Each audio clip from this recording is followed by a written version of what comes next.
Alright, in this video I'm going to show you how to transfer your image onto your piece of linoleum.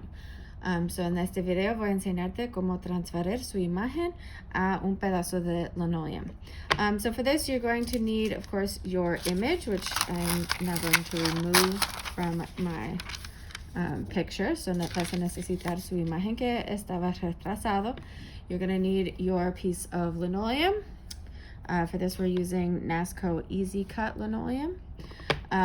You are going to need a Sharpie, and you are going to need some tape. We always use masking tape because it's less likely to stick and tear things. Now, as I mentioned in class, this linoleum, when it is shipped, has a powder coating on it so that the pieces don't stick to each other.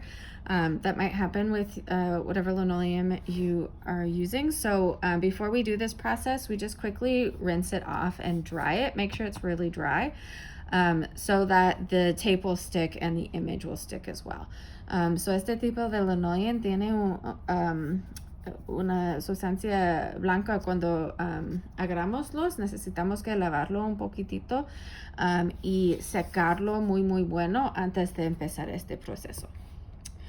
All right, so I've got my image here ready to go, and you can see right now that my words are in the right direction. Once they are transferred onto the linoleum, they will be backwards, which is what we want for when we are printing. So I'm going to put my linoleum face down onto my image. Okay, you want the pencil to be touching the linoleum. So voy a poner mi linoleum en el imagen. Quiero que el lápiz está tocando el linoleum. And now I'm going to tape it really well. We really want it to be taped well for this part because we don't want it to move at all while we are transferring the image. Otherwise, it can make the image blurry and it will make it much harder for you to know where to cut and where not to cut. So queremos que usar mucha cinta en un pedazo en cada lado porque no queremos que este se mueva cuando estamos transfiriendo el imagen. All right, so now once I've got it taped nice and well, I'm gonna flip it over. So voy a ponerlo en el otro lado. And this is where my Sharpie comes in. Now, I'm not actually going to be drawing anything with the Sharpie. I'm actually just going to use the end of it as a burnisher, which will push on the image and press the pencil into the linoleum. So no voy a dibujar nada con el Sharpie. Voy a usar esta parte para poner el imagen en el linoleum. So I'm going to take my Sharpie, I'm going to hold the paper down with one hand, and I'm going to start rubbing with the other one. You want to press kind of hard, but you don't need to press super hard. I like to generally, as much as possible, push in one direction so that my paper doesn't get too wrinkled up. Right, so you can see I may be turned, but I'm still going in one direction instead of going back and forth like this.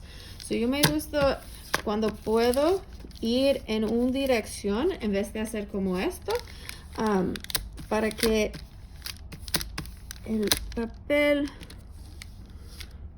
no se manche mucho. All right, now I want to make sure that I get all over the whole thing.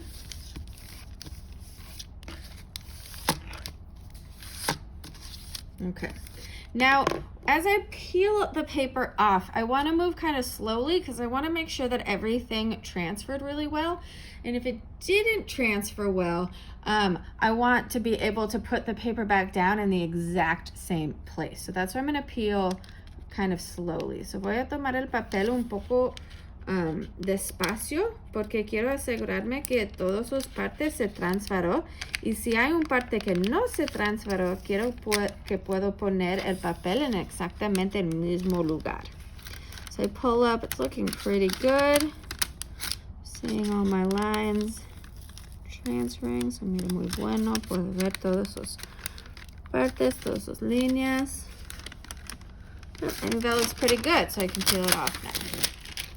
Okay, so you can see that my image now is in reverse. So puedes ver que la imagen ahora está en el otro dirección, en reverse.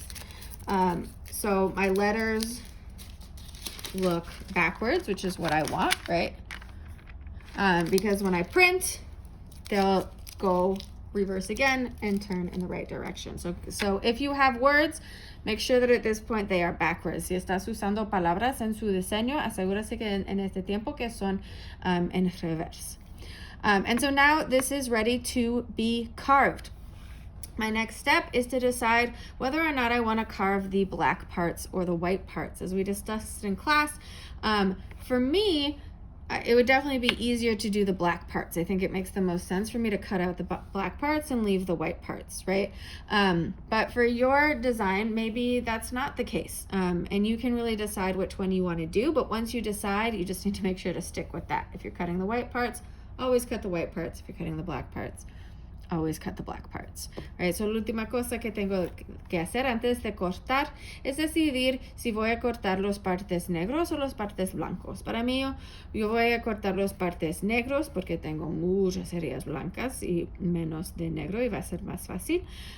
Pero para ti tal vez está diferente, so necesitas que decidir para tu diseño cuál es mejor, cortar los partes blancos o los partes negros. Si no puedes decidir, puedo ayudarte. If you can't decide, let me know and I'll help you out to figure that out. Okay?